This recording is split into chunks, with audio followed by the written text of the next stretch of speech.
do Natal. Após, então, antes de terminarmos o culto, nós teremos uma breve apresentação aqui com as crianças, que eu creio que vai abençoar a sua vida, mas eu quero compartilhar com os irmãos essa breve palavra. Eu gostaria que você fechasse os seus olhos, colocasse a sua mão no seu coração. Pai, no nome de Jesus, a palavra do Senhor nos traga discernimento nessa noite. Queremos lembrar da verdadeiro motivo que é o Natal para nós, Senhor. Dá-nos compreensão, dá-nos revelação, dá-nos essa verdade no coração e que possamos praticá-la e vivenciá-la nesses dias, em nome de Jesus. Amém. Amém, irmãos. Quando nós falamos de Natal, muitos então entendem que o Natal é o Papai Noel. Mas diga para o seu irmão ao lado, falar para ele, diga assim, o Natal não é o Papai Noel. Amém? Então, Natal não é, fala para o seu irmão também, Natal não é o Chester, fala para ele.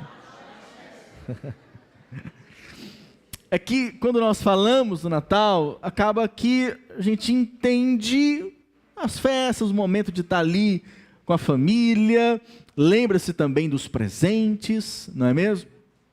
Mas a verdade é que o verdadeiro motivo do Natal é o nascimento de Cristo. Amém, igreja? E nós entendemos como igreja, como filhos de Deus, que isso deve ser valorizado por nós. Aleluia!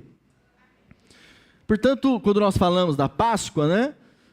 A Páscoa hoje é o quê? É o chocolate. Mas na verdade a Páscoa aponta para a ressurreição.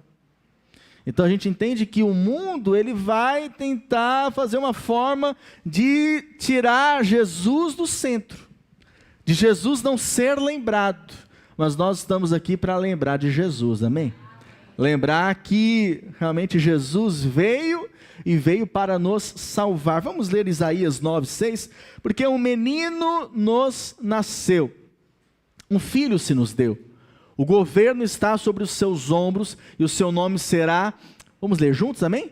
Maravilhoso, Conselheiro, Deus forte, Pai da eternidade, Príncipe da paz. Amém?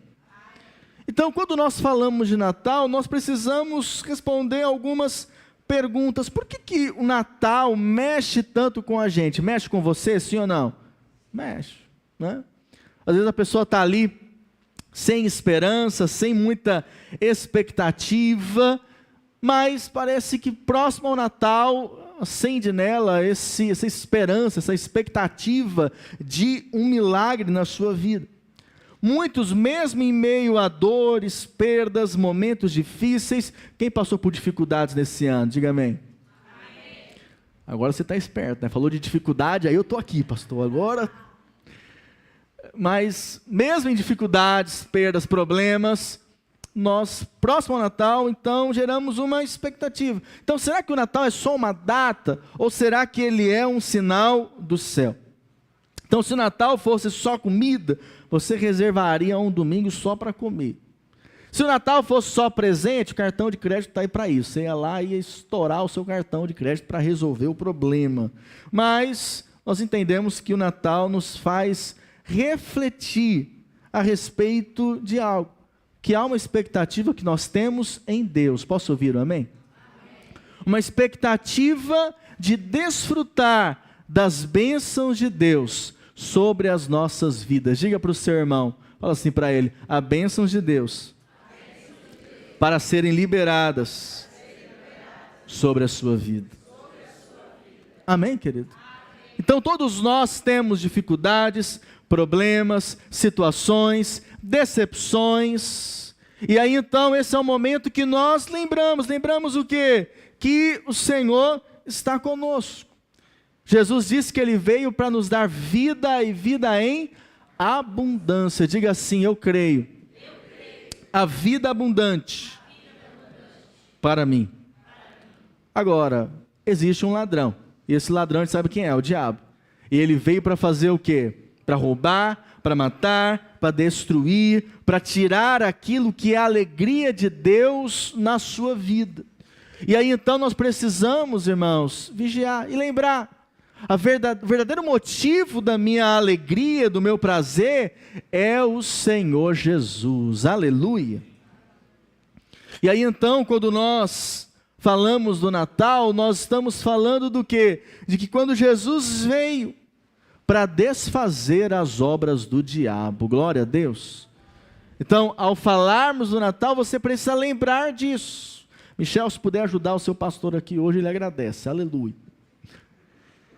Então, o Natal fala disso, de você entender que o Senhor, Ele veio para salvar, mas também para abençoar você. Glória a Deus. E por isso então, para nós é um motivo de prazer, é um motivo de alegria, é um motivo de conquista, de satisfação. Então aqui entendemos que há uma verdade que é poderosa. Deus odeia o pecado, mas Ele ama o... Como é que é isso, pastor? Deus odeia o pecado, mas ama o pecador. Eu não sei você, mas há pessoas que já conheci, até mesmo familiares, pessoas que ficaram enfermas. E enfermidades sérias, como câncer, por exemplo. E o que é isso? Você ama a pessoa, mas você odeia aquilo que agora está no corpo dela, que é a enfermidade. Da mesma maneira, Deus ama o pecador, mas Ele odeia o pecado. Amém, igreja? Ou seja, Ele odeia aquilo que distancia o homem de Deus. Então qual foi a solução do Pai? A solução foi o Natal. Enviar o seu Filho, não porque nós merecemos, mas sim por ser um favor imerecido. Quantos recebem desse favor imerecido sobre a sua vida?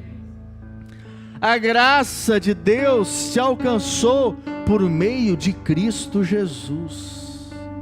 E por isso hoje você pode então desfrutar de paz. Você pode desfrutar da verdadeira alegria. Amém? Então quando Deus envia o seu Filho ao mundo, o que Ele está dizendo para o mundo? Eu ainda amo vocês. Portanto, queridos, Jesus não veio ao mundo para condenar ao mundo, diz a palavra, mas sim para salvar o mundo. Erga a sua mão direita e diga assim: eu fui salvo através de Cristo Jesus. Mas há alguns sinais que falam do Natal. O primeiro deles é o sinal da Virgem. Então nós sabemos que quando Adão caiu, o pecado então contaminou não apenas Adão, mas toda a sua descendência.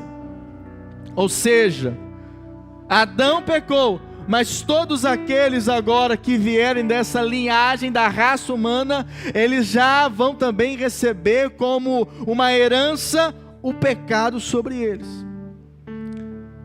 Então por mais santo, que você olhe as pessoas, por mais pureza que a gente encontra no neném, quando nasce, acredite, a semente do pecado está ali, está ou não está? Uma hora vai se manifestar, como foi em todos nós, Então a criancinha está ali, bebezinho, depois de um tempo já está engatinhando, aí você fala, não faz isso, e o que acontece? Ela quer o quê? Fazer o que você está fazendo para não fazer. Porque é uma tendência do homem, a tendência de desobedecer, a tendência do pecado. Então o Salvador, ao vir, ele deveria vir, mas deveria vir sem pecado. Diga assim: Jesus veio sem pecado. Por isso que ele precisou nascer através de uma virgem. Ou seja, gerado pelo Espírito de Deus e não por homens. E aí então Deus escolhe uma virgem. Isaías 7,14, nós vemos que esse era um sinal. Portanto, o Senhor mesmo vos dará um sinal: eis que a virgem conceberá e dará à luz um filho, e lhe chamará Emanuel. Ou seja, é interessante isso. A virgem conceber, como assim? Isso nos fala de uma impossibilidade. Sabe, eu creio que o Senhor quer manifestar o impossível na sua vida nesses dias. Nós nunca podemos falar, para Deus, para mim, para todo mundo é impossível. Não, Para Deus todas as coisas são possíveis, diz a palavra do Senhor. Você crê nisso? Jesus diz: aquilo que é impossível para os homens é possível para... Ou seja, seria impossível nascer um bebê através de uma virgem, mas foi isso que Deus fez para enviar o seu Filho ao mundo. Amém? Ele chamará Emanuel, que significa Deus conosco. Diga assim: Deus está conosco nessa noite. Portanto, entendemos que Jesus não poderia ser gerado através da raça humana, ou seja, vir ao mundo através de uma relação entre um casal. Não, mas deveria ser gerado pelo Espírito. E assim que aconteceu, amém, igreja? Então, na sabedoria divina, Deus providenciou que a virgem ficasse grávida, para que então seu filho viesse ao mundo. Nós vemos que isso é um sinal, amém, irmão? Ninguém vem a esse mundo a não ser através de uma relação sexual, não é verdade? Mas com Jesus foi diferente, porque Deus realizou o impossível. Então entendemos que um menino nos nasceu, um filho o Senhor, o Pai, nos deu. E através de Cristo, todo aquele que abre o seu coração, crê em Jesus, confessa como Senhor, como Salvador, é salvo. Glória a Deus por isso, querido. Então na cruz o Senhor derramou o seu sangue, mas um sangue sem pecado. Então era preciso que alguém que não tivesse pecado nos substituísse. Portanto, nós temos um substituto, que é o Senhor Jesus. Amém? Por isso então hoje podemos desfrutar da salvação que vem da parte do Senhor, e glória a Deus por isso, porque é um sangue poderoso. Diga assim: o sangue de Jesus está sobre a minha vida. E esse sangue, querido, é poderoso. É o sangue que purifica você constantemente. Amém? Porque você está debaixo da cachoeira desse sangue, você é plenamente perdoado. Erga suas mãos e diga assim: eu sei que em Cristo Jesus eu sou plenamente perdoado. Você é perdoado. Porque você merece? Não, mas porque Jesus veio. Amém? E não apenas veio, mas morreu na cruz por mim e por você. Dessa maneira então nos salvando completamente. Outro sinal é o sinal da manjedoura. Então sabemos que havia pastores guardando seus rebanhos durante a noite de ataque de lobos e de outros predadores. Subitamente a glória do Senhor brilhou ao redor deles, e era o que? Era a presença do Senhor. Esse também entendemos que foi um sinal da vinda de Cristo. Lucas 2, verso 10 ao 12, diz assim: o anjo porém lhes disse: não temais, eis aqui vos trago boa nova de grande alegria, que o será para todo o povo. É que hoje vos nasceu na cidade de Davi o Salvador, que é Cristo, o Senhor. E isto vos servirá de sinal. Ó, outro sinal aqui: encontrareis uma criança envolta em faixas e deitada em manjedoura. Interessante. O anjo anunciou o nascimento do Salvador. Não anunciou o nascimento de um juiz, não, mas sim daquele que veio nos salvar. Jesus veio para salvar você. Jesus veio para me salvar. Agora, o Salvador, ele não nos ensina como ser salvos, mas ele simplesmente nos salva. Então não é uma questão de merecimento. Sabe, irmãos, muitos questionam, né? Poxa, pastor, mas para ser salvo não tem que fazer nada. Então, nós cremos que somos salvos pela graça de Deus. Isso não acontece através de nós, mas é um presente de Deus. Um presente. Ah, então é fácil assim ser salvo? Você precisa crer no seu coração que Jesus veio nesse mundo, morreu morte e cruz, mas ao terceiro dia Ele ressuscitou. E aí você crê que Ele é Senhor e Salvador, mas você também confessa, você declara isso. Ao fazer isso, Paulo diz o quê? Que nós somos salvos. Só isso, pastor? Você precisa crer. Agora, essa salvação é uma salvação que Ele nos salva do inferno. Essa é a salvação mais importante, amém, querido? É loucura um homem viver nessa terra sem saber o seu destino, sem saber para onde vai quando fechar os seus olhos, não é verdade? Então essa é a primeira certeza que você tem que ter, a certeza da sua salvação. E essa salvação não é através do seu esforço, mas é simplesmente de você crer. Então, se eu creio, eu estou salvo. Aleluia, glória a Deus. Você não deve ter dúvida disso, amém? Nós cremos que se você está salvo e ponto final. Agora, essa salvação na sua vida vai produzir também salvação em outras áreas. Vai salvar você da miséria, vai salvar você da enfermidade. Posso ouvir um amém? Vai salvar você de um casamento ruim. Posso ouvir aleluia? Vai salvar você de uma vida ruim, vai salvar você de uma vida onde você tenta conquistar a salvação. Não, a salvação é um presente de Deus para todo aquele que crê. Então por isso você deve descansar, amém, querido? Sabendo que em Cristo você já está salvo. Não precisamos fazer coisa alguma além, apenas crer e descansar no Senhor. Agora, esse era um sinal que Jesus veio para nos salvar. E aí então vemos que Ele foi colocado numa manjedoura. Uma manjedoura é o lugar onde se coloca a comida para o gado. Ou seja, Deus envia o seu próprio Filho com toda a riqueza, toda a glória, para ser colocado no seu nascimento numa manjedoura. Isso demonstra humildade, amém, querido? Nosso Deus é um Deus humilde. Jesus disse que Ele é manso, mas Ele também é humilde de coração. Por isso nós devemos aprender com o Senhor, aleluia. Podemos entender também que aquela manjedoura, no caso, servia de alimento para o animal, mas sabemos que hoje Cristo é o alimento das nossas vidas, amém? Ele é o pão que desceu do céu, é Ele quem nos alimenta, quem nos supre, quem nos sustenta. Você crê nisso? Você vive nisso? Diga glória a Deus.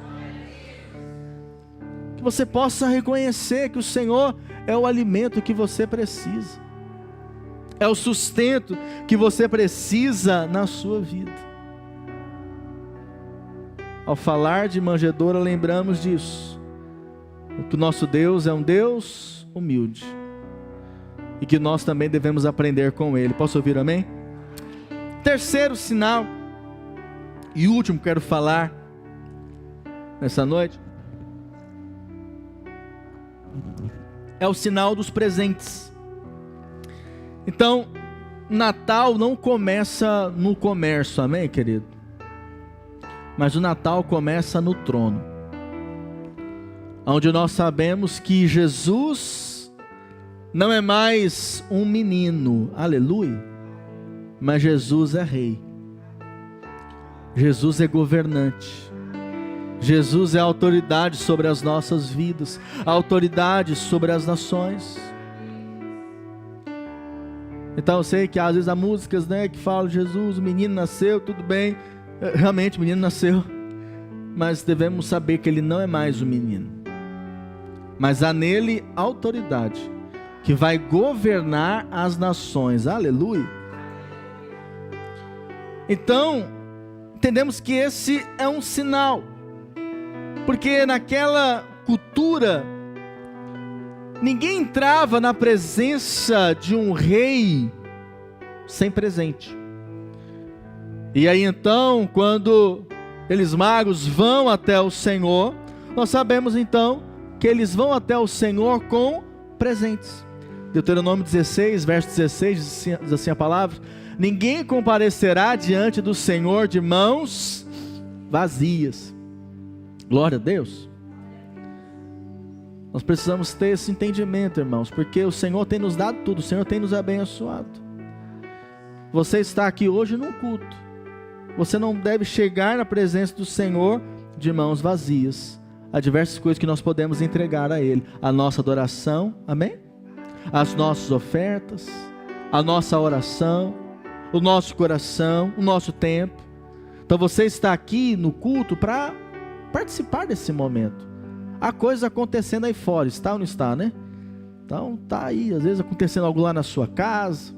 Eu sei que está tendo jogo hoje do Corinthians, né? Eu falei para os irmãos, não sei o que está acontecendo nesse mundo, está cada vez pior.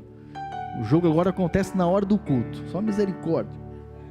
Mas que bom que você está aqui, você é um vencedor. Então nós estamos na presença do Senhor e não devemos chegar a Ele de mãos vazias. Devemos buscar a Ele com intensidade, com tudo o que nós somos e aquilo que nós temos. E nessa celebração, essa é a nossa intenção. Quando aqueles magos chegam, o céu está anunciando algo. O rei chegou na terra. Diga aleluia. O rei chegou na terra. Esse anúncio foi feito também através dos presentes. Vamos ler Mateus 2, verso 11. Entrando na casa, viram um menino com Maria, sua mãe, prostrando-se, o adoraram. E abrindo os seus tesouros, entregaram-lhe suas ofertas, ouro, incenso e mirra. Então eles entraram, viram o menino, prostraram-se e adoraram. Agora, diante de uma pessoa tão importante, eles não poderiam chegar sem nada. Era um menino que estava ali na manjedoura, simbolizando essa humildade. O Deus que se fez gente, para servir a humanidade, para morrer pela humanidade, para substituir a humanidade. Agora, esse Deus que estava ali, receberia então presentes. E quais foram esses presentes? Ouro, primeiro deles. Então sabemos, somente reis recebiam ouro de presente. Então quando aqueles magos trazem ouro, o que eles estão reconhecendo? Que Jesus é rei. E isso é um sinal, amém, querido? É um sinal. É um sinal da sua fé. Que você crê que Jesus é rei. E ele foi recebido aqui na terra como rei. O que mais? O segundo presente, incenso. Simbolizando algo. Somente deuses recebiam oferta de incenso. Ou seja, eles reconheceram, Jesus é Deus. Amém? E é importante você entender isso, querido. Porque vivemos dias que há religiões aí que ensinam que Jesus é Jesus, Deus é Deus. Não, para nós, Jesus é Deus. Diga aí para o seu irmão, fala para ele, Jesus é Deus. Amém? Jesus é Deus. E ele foi reconhecido assim, pelos magos. Esse é um sinal. Terceiro é a mirra. Principal composição do perfume utilizado para ungir reis e embalsamar mortos. Ou seja, simbolizando algo, que o Senhor de fato era rei, mas também apontando para o seu destino.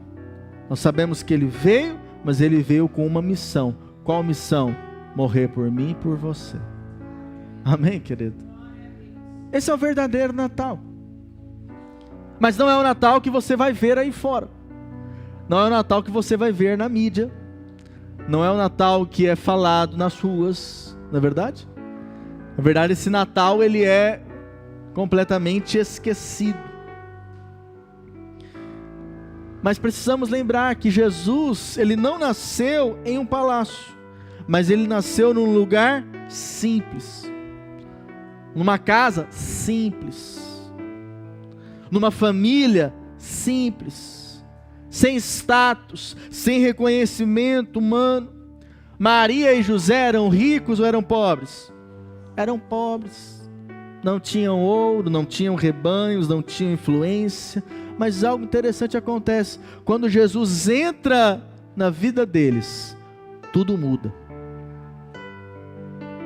Quando Jesus chega, o ouro chegou junto. Isso fala o quê? Do suprimento, da abundância. Amém, querido?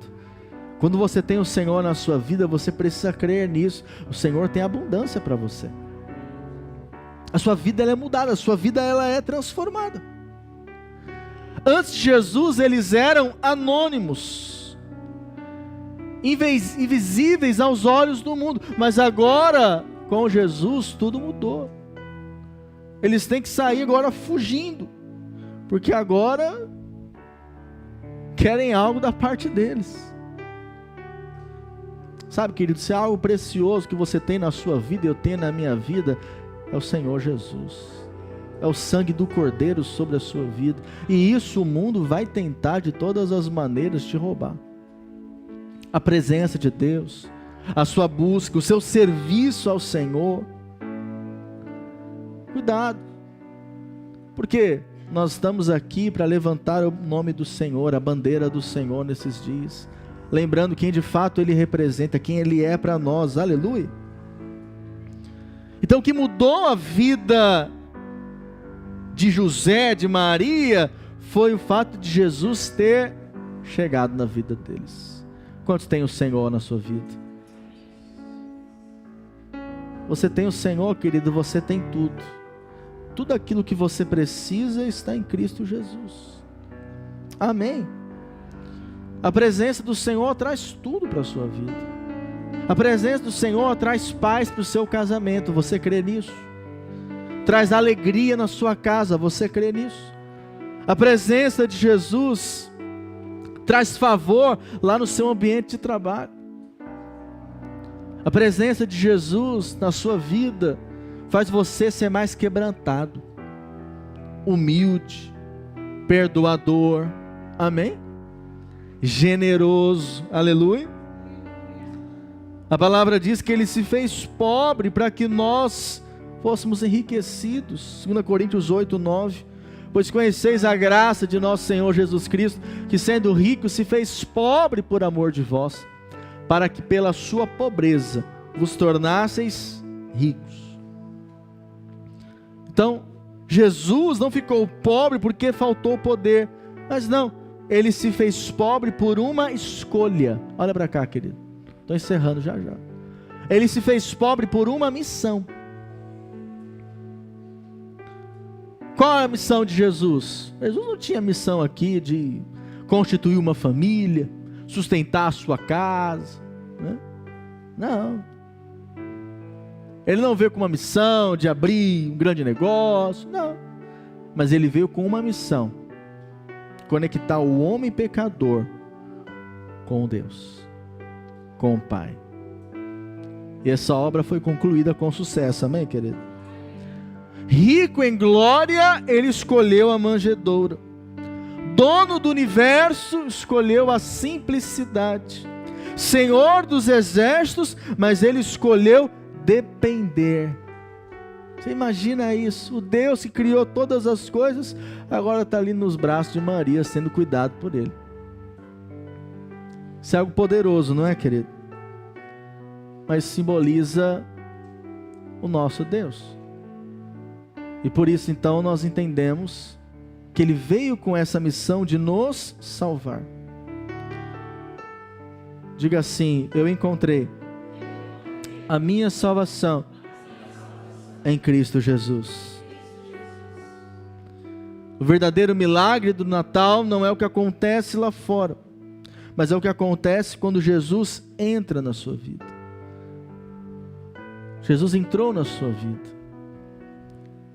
E consequentemente, tudo na sua vida vai se transformando, vai mudando. Hoje o Senhor ainda se faz presente. Você crê que o Senhor continua transformando histórias? Ele é poderoso para isso. Ele é poderoso para isso. Você coloca isso diante do Senhor: Senhor, muda a minha história, muda a história da minha família, da minha casa. Porque nele nós temos todas as coisas. Vivemos dias, irmãos, que as pessoas, elas correm atrás de tudo, mas se esquecem de Jesus. É ou não é verdade? Em dias como esses, nós sabemos ainda mais, as pessoas buscam tudo, mas Jesus é esquecido. Louva a Deus porque você está aqui nessa noite, amém, querido? Glória a Deus por sua vida. Porque você escolheu, não, eu vou estar lá com os meus irmãos, vou estar lá na igreja, vou estar lá buscando a Deus. Aleluia por isso. Amém?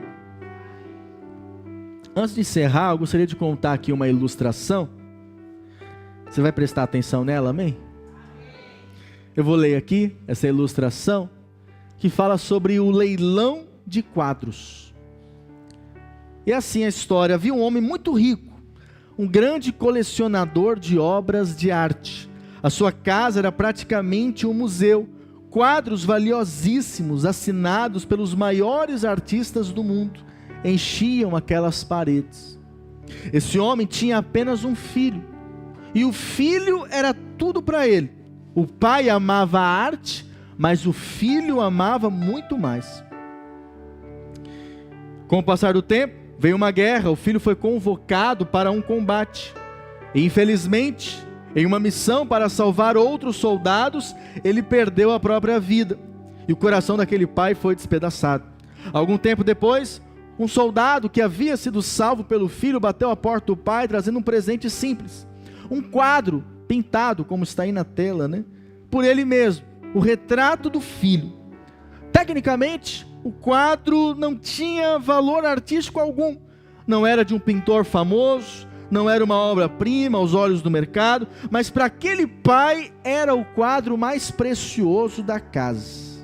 Ele colocou o retrato do filho no lugar de maior destaque. Anos depois, o pai morreu, e então foi anunciado um grande leilão. Colecionadores do mundo inteiro se reuniram ansiosos pelas obras valiosas que estavam naquela casa. O leiloeiro então subiu ao púlpito, e para surpresa de todos, o primeiro quadro apresentado não foi o mais famoso, nem o mais caro, mas era o quadro do filho. Imediatamente começaram os murmúrios: esse quadro não vale nada, pule esse e vamos ao que interessa, queremos verdadeiros tesouros. Mas o leiloeiro insistiu: quem dá o primeiro lance pelo quadro do filho? Silêncio, até que no fundo da sala, um homem simples levantou a mão. Era o antigo jardineiro da família. Ele conhecia o filho, ele amava o filho. Com o pouco dinheiro que tinha, fez um lance modesto: dou-lhe uma, dou-lhe duas, vendido. O quadro do filho foi arrematado. Então o leiloeiro fechou o livro, bateu o martelo e declarou: o leilão está encerrado. A sala entrou em choque. Como assim acabou? E os outros quadros? E as obras valiosas? O leiloeiro então explicou a regra deixada pelo pai no testamento: quem leva o filho, leva tudo. Amém? Deus Pai também tinha um filho, e Ele enviou o seu filho ao mundo. Mas você sabe, esse mundo rejeitou o filho. O que esse mundo diz? Crucifica-o. O que esse mundo diz? Não vemos nenhuma beleza nele. O que esse mundo diz? Não queremos o filho. Mas houve um dia que alguém olhou para o filho e disse: eu quero o filho. E quem recebe o filho, recebe tudo. Amém, querido? Quem recebe o Filho de Deus, recebe salvação. Quem recebe o Filho de Deus, recebe cura. Quem recebe o Filho de Deus, recebe perdão. Quem recebe o Filho de Deus, recebe vida eterna. Quem recebe o Filho de Deus, recebe paz, graça, acesso ao Pai, porque tudo se encontra no Filho. Nós somos uma igreja cristocêntrica, amigo. Amém, queridos? Uma igreja que sabe que Cristo é o verdadeiro Natal. Por isso até talvez deveríamos mudar um pouco a maneira de desejar Feliz Natal uns aos outros. Pode passar aí, Daniel, por favor. Talvez deveríamos dizer feliz dia do Salvador. Amém, querido? Porque para esse mundo, quando você fala Feliz Natal, fica uma incógnita. Não é verdade? As crianças perguntam para elas: o que é o Natal para você? Ah, é presente. Eu quero meu presente. E não tem problema, abençoe seu filho. Abençoe. Presenteie mesmo. Mas lembre lá na sua casa, qual o verdadeiro motivo? Amém, querido? Reúna com a sua família, mas lembre qual que é o motivo. Hoje é o dia que nós celebramos que Deus enviou o seu Filho. E quem tem o Filho, tem tudo. Ah, mas pastor, não foi no dia 25 de dezembro. Sabemos, não foi nesse dia. Mas deixa eu te contar. Já que todo mundo comemora nesse dia, e ninguém sabe o dia exato, celebre também. Amém? É uma forma também de você evangelizar. É uma forma de você falar ali para a sua família, para os seus: olha, Jesus veio, nós estamos celebrando isso aqui hoje. Amém? Por isso, feliz dia do Salvador. Aleluia. Então, dia 25 você celebra isso. Jesus veio, e veio para nos salvar. Glória a Deus, querido. Aleluia. Fique de pé no seu lugar. Vou chamar os irmãos do louvor aqui.